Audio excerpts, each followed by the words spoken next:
Hey everyone, this is my third video on champion base stats, specifically armor and magic resist, and in order to stay on topic for this one, I decided to script this video, so let me know how this feels for you. I took a look at a lot of the most picked champions in each role across pro play and applied my ideas from the last two videos and examined the results of what happens when I change around their base stats. Version 1, I didn't like it, so I tweaked the numbers some more, and I'm probably done fiddling with armor and MR now, so I'm going to sort of give you what my results are.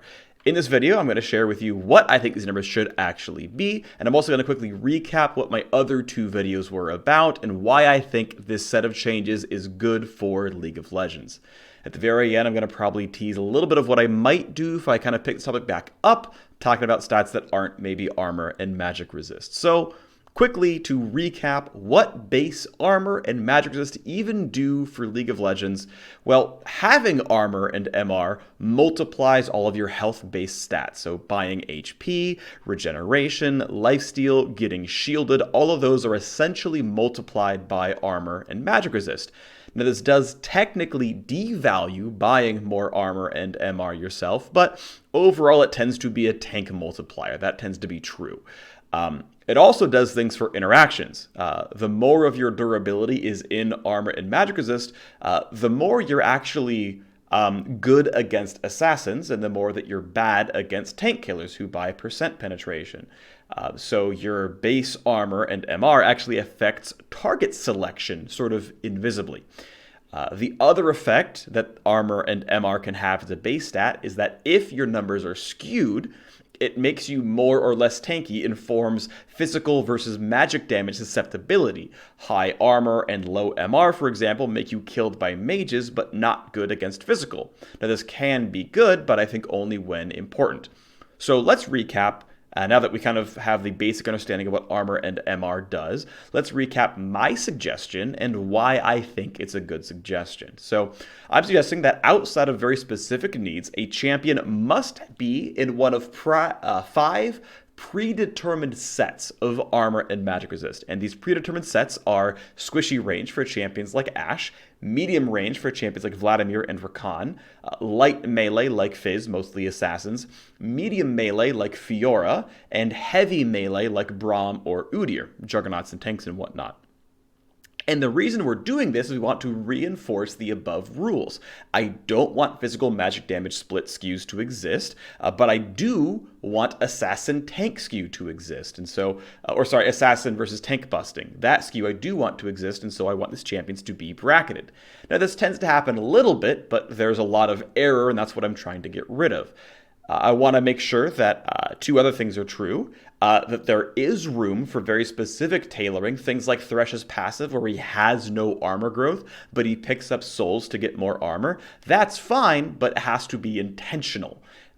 This also, it does not necessarily imply actual tankiness. Health is the stat for actual tankiness, and that's what should be hand-tuned by a game designer to make champions properly durable. Instead, this should inform target selection from opposition, and it should inform the benefit of health buys. If you're naturally tankier, health is more valuable. If you're naturally squishier, health is less valuable. That's what this does. Because armor and magic resist are not actually visible outside of what your champion sort of physically looks like, Draven versus Udyr, there's an inherent, like, oh, I understand this should be different. And outside of item buys that, again, you can press tab and look at a glance and see a frozen heart. Outside of those things where it's fairly obvious, there shouldn't be any surprises. And in current League of Legends, there are, and I want to fix those. In fact, if you do kind of enforce this bracketing, it helps you compare similar champions. If all marksmen have the exact same armor and magic resist, you can look at their actual health bars on the screen and know definitively if one is more durable than the other. That, I think, is a really big value add. So what I ended up doing is I chose different numbers from the previous video. That was the part 2 video. I went through a whole bunch of different champions and I discovered that I was inflating armor and magic resist values by too much. Tank champions were getting smaller and smaller health bars, and their inbuilt flat HP was getting lower than marksman, and that felt wrong to me. So I went back to the numbers that are in the game right now, and I cut ranged champions into halves and melee champions into thirds, and I used those brackets to inform my numbers more closely. So let's get into those numbers themselves. The median range champion, and this is the normal, the numbers that I have now as opposed to the ones that are in League of Legends. The median range champion spawns with 24.5 armor, and that meant that I could keep the 25 armor for level 1.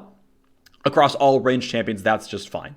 At level 18, the bottom quartile of ranged champions ends with 80 or less armor, but 80 is that 25% mark, and the top quartile had 88 or more. I'm choosing to pull both these numbers down and have ranged champions end at either 76 or 85 armor. By lowering the numbers that used to exist in League of Legends and bringing them down here, I'm ensuring that assassins stacking flat penetration actually get optimal results against ranged champions, as I feel that they actually should. Maximum lethality from items and runes is 74, and that's roughly where ranged champions end up, and that seems pretty reasonable. Magic penetration through runes and items caps at 39, and so with ranged squishy champions still scaling up to the exact same 38.5 as before, I want to inflate medium ranged MR a little bit, giving them 47 eventual magic resist. If I didn't do this MR inflation, I would simply create armor MR skew across ranged champions, which again I'm trying to avoid, so slightly better against assassins there. For melee, I cut that pool into thirds. The median level 1 values for each of these thirds was 30, 35, and 38. I'm keeping them very, very similar and instead using 40 instead of 38. The level 18 values were 86, 95, and 104. I kept those very close as well, doing 85, 95, and 105. Notably, it used to be like 114 in my old video. That's back down to something more reasonable. And I also created and kept some scaling MR differences. Most magic damage, most magic resist for melee champions was 1.25 per level, and now it's going to be either 1, 1.25, or 1.5. That chart is coming up in a little bit. Again, I'm trying to do away with significant armor MR skew, so that champs like LeBlanc aren't strangely great against Braum, while Talon isn't. And so let's talk about the other half of this course, the lethality portion. That's where the very large differentiation comes in, when all the flat pen actually makes some striations here, and you've got about 30 armor difference from squishies to tanks. So doing some quick calculations, a tank is normally, from here, only 14% tankier than a marksman, just counting armor and magic resist differences. But this is 23% tankier when you factor in flat penetration. That's where it gets really important and really valuable. Now, these numbers might seem small for your tastes, but that's just how differentiated these champions actually are in League of Legends. If you go to the MR buckets, here's this group right here. I want to point out that I put medium ranged and squishy melee on the exact same MR trend, and then here it is post-penetration. The differences are about 17 right here. And again, the difference is 14% tankier. Without penetration, 23% tankier with penetration, and this is about as far as I get to push things. If I pushed armor and MR even further, we'd have tanks with smaller health bars than marksmen. I didn't want that, and again, it's roughly the same numbers that League currently uses, so instead of really substituting what I'm trying to do for League of Legends, I tried to pick numbers that are roughly similar to what League of Legends has right now. And this project, I think, is still valuable because it helps to enforce the differences that should be there and are already there and get rid of some of the outliers that don't make sense. So, for example, one thing that this does do is it puts champions together within the same brackets. You can actually compare their health bars. For example, Orianna and Anivia are supposed to be compensated for the extreme power of the revive and the ball for the extra, of course, revive or the extra armor MR and the shield. And the good news is those champions actually are compensated properly. They sit right next to Ezreal in overall durability. They're all in that same light ranged bracket. They're about 6 to 8% squishier at level 18 than Draven is, which is where they live and where they're going to remain. And he's, of course, Draven is a good benchmark for a tanky light ranged. He deserves fairly high health for his class. But by doing this, I discovered that LeBlanc, who is also light ranged, has an incredible health and armor growth pool, and actually surpasses Draven in level 18 baseline durability, despite her having a blink on the kit, and 2 in most cases, and invisibility on her passive. Another random example, after normalizing all the tanks together, Alistar has about 300 more health at level 18 than Braum has at level 18, even if you give them equal armor and magic resist. So here is the big table. We'll zoom in for a little bit and just do kind of portions at a time. I looked at the top 5 most picked top laners in pro play. They're all heavy or medium melee champions, or Jace Vladimir are medium range champions. After looking at it, here's what their health pools will be. And again, because these tanks and these medium melees actually have much higher armor MR growth than the range champions do, their actual health bars are higher.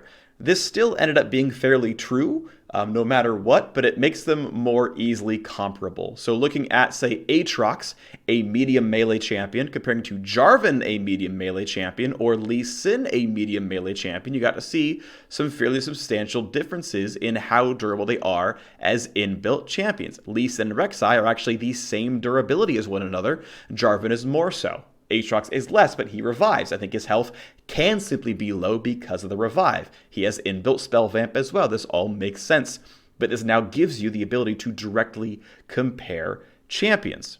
You look over at the mid laners here: Lissandra, Zoe, LeBlanc, Ryze, Syndra, Anivia, Orianna. Right? Lissandra and Ryze are essentially melee as part of their champion's kit. Lissandra especially so. Ryze you could choose to be light ranged as well. That's a possibility.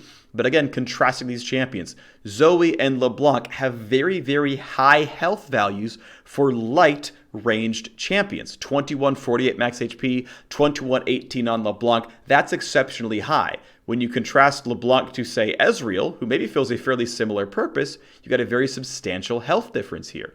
When you compare Zoe to Kai'Sa, Zoe's arguably longer range than Kai'Sa is. Kai'Sa actually goes into Assassinate with part of her kit, and she does have a shield for compensation on her ultimate. She does turn invisible with her E. Maybe she doesn't need that much overall, but she has still got less than LeBlanc, even though she performs a fairly similar service, and has less than Zoe, even though Zoe is actually farther range as a champion. But this gives you the extra visibility to say, these are the champions that have base stats that are out of line. And I think this actually allows you to keep this in your head more properly. These champions are all weak to assassins, but this one has 200 more health than that one. Maybe that makes sense, maybe it doesn't, but at least it's there for you to actually look at and compare and make sense to. Right? Draven, again, a fairly good poster child of actually needs to be durable to do his job, and indeed he is. But LeBlanc actually still scales higher than him because of the way her stats are. And I'm realizing now, looking at 520 plus 84 and looking at 585 plus 90, I've clearly done something wrong with some of these numbers, and I'll go back and look at this and figure out what that difference actually is. Maybe I'm wrong about LeBlanc. We'll look at it later and know for sure down the line.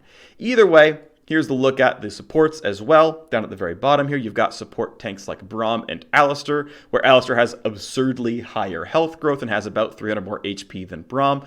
Thresh felt like a decent medium melee target while still keeping track of the fact that, yes, his armor should not scale on its own, but the base armor of a medium melee is much higher than Thresh's values were. Also, medium melee gets more MR growth than Thresh currently had. I chose to consider him as melee, and thus his health bar is a bit low at only 1990 because his armor and MR were increased quite a lot. But you can see champions like Tahm Kench and Galio, after normalizing, just really are absurdly tanky. And much more so than Braum, who sits here at under 2100, despite being a tank in his health. A quick look at Rakan down here at the very bottom. Has, fairly low health overall. Up to 1935 is quite low for what I said was a medium ranged. But calculating in his passive, he looks like more, maybe 523 health, scaling up to 2189, which seems fairly reasonable for the job that he does. Overall, other than re-looking at what LeBlanc actually is, because I clearly typoed in some of this, that's what it is for the champions. Much shorter video because I scripted and kind of kept on book until I went to sort of this part of all of it. Ultimately, this is at a state now where I feel like this is actually useful, and it's something that I would pitch to League of Legends Design. I have no idea if it will get put into the game ever, if there's ever reason to do it, but it was a fun thought experiment, if nothing else. I had fun kind of pitching in every couple of days, every couple of weeks, and putting in a few more hours work and kind of coming up with this at the very end and having a pretty well crystallized list of stats. I hope you enjoyed this. I certainly did. The next thing I would do if I ever jumped back on base stats some more was to look more closely at things like attack speed growth on marksman. That feels like something that should probably be a bit more similar as well. And also mana pools I think should be normalized, and you simply edit the costs of spells and regen as needed. That's it for this video. Thanks for watching, and I will see you next time.